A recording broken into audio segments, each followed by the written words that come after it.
Thank you very much, Hendrik, for those words. Next up, he needs no introduction. It's Mr. James Dewitt.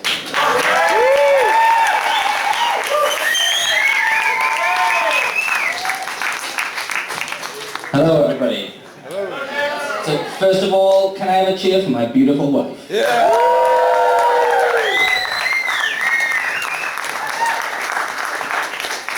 Okay, so I'm married to a beautiful Swedish woman.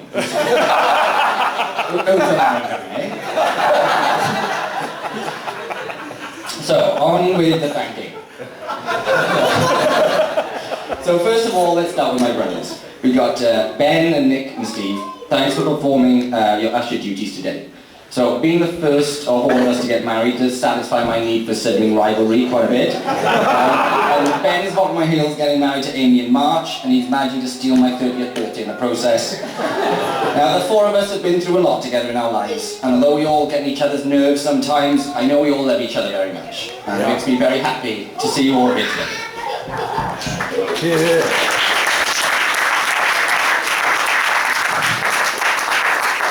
To my sisters, Katie and Charlie. Although we didn't become siblings until later in life, I very quickly began to think of you as part of my family, because you were just as annoying as the brothers I already had. But of course, we're all grown up now, and although we don't see each other as often as I would like, I very much look forward to seeing you at birthdays, weddings, camping trips, and of course our annual Christmas Eve celebrations. To Siri's family, you've always been very welcoming to me. Maria, with your incredible hospitality. Yes, I think is that right? Yeah. Thank you. During the early years, it would have been so much harder to make Siri and my relationship work without your help there. Thank you. Henrik, I haven't visited your home in Norway yet, but I've always been made to feel very welcome at Farmers. So thank you.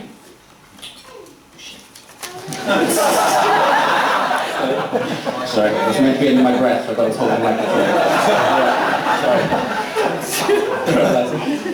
And of course, the thing I have the both of you to thank for most more than anything else is bringing my wonderful bride into this world.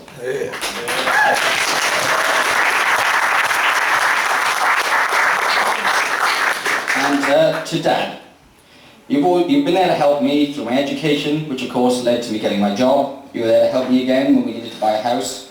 You dropped everything to help me go get my shiny new car, and of course you were there again to give a helping hand so we could host this wonderful wedding today. As you know, I've always been a very independent person, even as a young child, but today I say thank you for the support you've provided me and both of us along the way.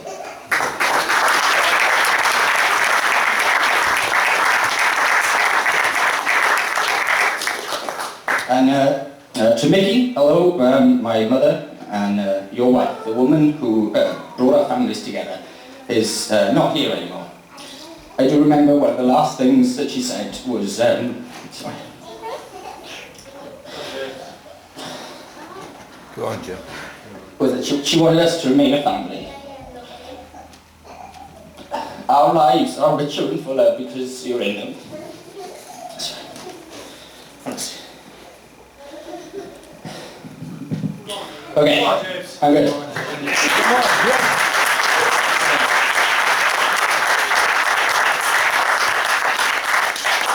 Okay, it's fun again now. Right, I got a story. I got a story.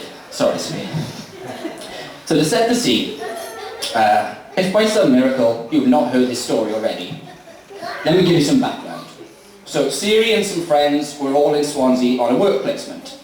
Me, Mark, Phil and John, and also Smug, there he is. Got talking to all the girls in Uplands Tavern one evening and offered to show them around town. They graciously accepted, and we all met up several times over the next week. One night we were all having a drink in a Revolution bar on Wayne Street. We don't mind you.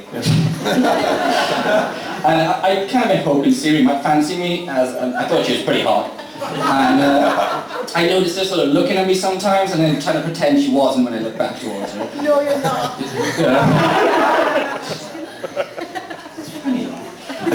So we were sitting together in one of the booths, and Siri had just about drunk enough bottles of Smirnoff Ice to feel confident speaking English. During the conversation, Siri pointed out to me that some girls don't like men with hairy chests. And she said, but I do.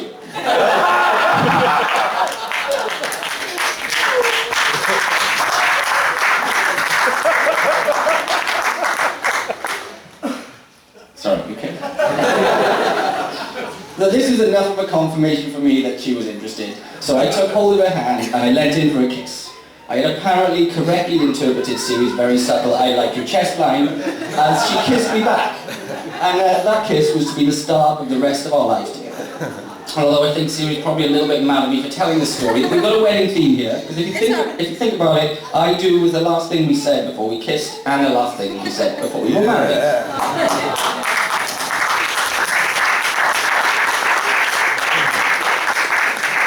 So we spent the next few years flying back and forth from the UK and Sweden with many months apart, which initially seemed impossible. But eventually Siri decided to move to Wales to be with me, which saved quite a lot of travel time. We eventually saved enough money to buy a house, which we now live in happily together. A few years later, although probably not as soon as you would have preferred, I asked Siri to marry me, and of course she said yes, which brings us to today, which is our wedding. When Siri and I were planning the wedding, we started to make a list of what was important to us, what we could afford, and what sort of things we were willing to compromise on. We both agreed that what was most important to us for our family was for our family and friends to be here with us, to share in our special day. So while Siri's beautiful dress, this lovely meal, and Paul and my fancy-looking suits, the icing on the cake itself is the people who are here to share it with us. So give yourself a round of applause.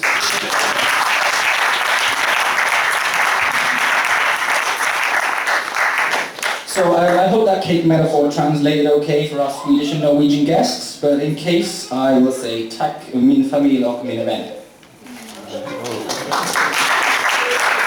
I'm sure I wasn't Swedish, maybe not Norwegian, I'm not quite sure. Okay, so since I brought up cake, have you seen Siri's delicious looking cake back there? I don't know, you guys at the back can see it, but you should check it out. Seriously, it's like it is the most delicious cake in the world, I think, Siri, really. So, you're just such an incredibly talented young woman. I mean, look at these rose things you made yourself. These links, they're great. Everything. She's done so much and saved us a fortune.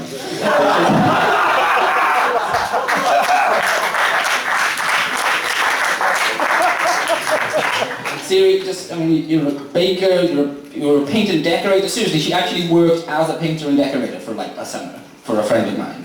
You're a carpenter, even though I didn't really believe you could be, but you proved me wrong. You're a teacher, a kitchen tiler, a flat pack furniture assembler, which is very Swedish of you. You have plastering skills, wardrobe organising skills, wedding planning. I mean, I could go on forever, really, couldn't I? But you truly are an incredible young woman, and I couldn't be happier or more proud to call you my wife. But of course, more importantly, you love me, and I love you. More than anything in the world. Jag älskar dig, min vackra prinsessa.